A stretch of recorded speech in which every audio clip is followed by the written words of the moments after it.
Welcome back. Thanks for being here once again. I want to talk to you about mistakes to avoid on your homestead, and a big one. And I don't want you to make this mistake. Stick with us.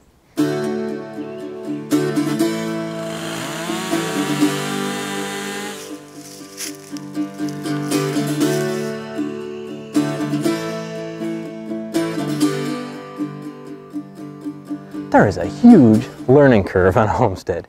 Do you have to know everything right off the bat? No. I said in one of my other videos that you don't have to be an expert in everything, but you always have to have a learning spirit. You need to want to find out the information and how to be an expert in those things in the future, whether it be raising chickens or gardening or, chopping down trees, whatever it may be.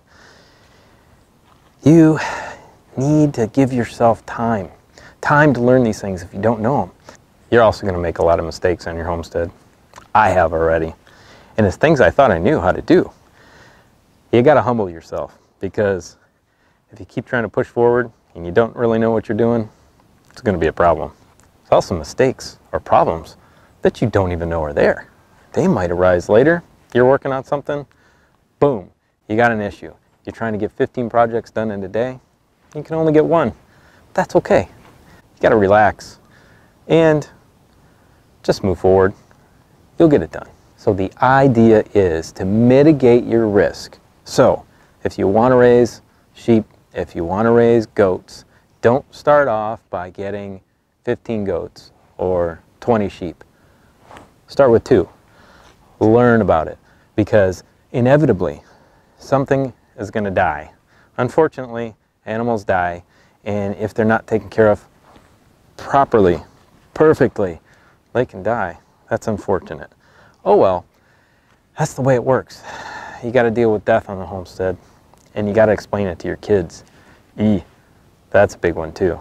Luckily we started early, and she's understanding, but now I got another one to explain it to. Always have a backup plan. Backup plans are great. So if you are working on a project one day, there's definitely going to be more projects to work on if that one doesn't turn out. But if you spend all your money on 20 goats, 20 sheep, most of them die, that's a huge investment. Think of these things as an investment, because you might not be able to recoup that money. You might lose those sheep, lose the cash, and that's not going to be a good situation. You might bail on homesteading again. So start slow. Essentially what I'm saying is, don't put all your eggs in one basket. If you get out here and you spend every dime you have on the property, on the animals, on the things that you need to build it, and you build it up quickly, and then things go wrong, I don't know what you're going to do.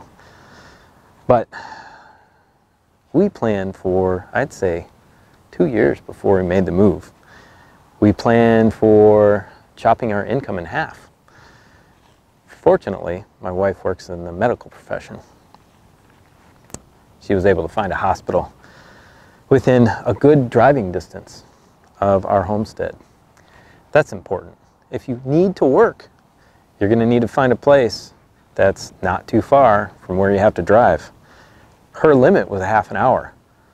Luckily, in a smaller city like Tyler, Texas, which is only about 110,000 people, a half an hour will get you out into the middle of nowhere really quick. So I hope you liked this video. I might do more videos like this instead of just how-to videos. I really want to grow the channel for those who are seeking to find out information about homesteading from someone who's doing it and someone who's beginning to do it. Finding out my experience is, I think, going to be helpful, because it was so helpful for me to hear the experience of others that were out there, and I appreciate it.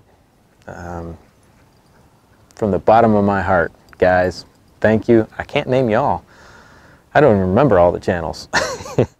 But there's some good ones out there, like Homesteading.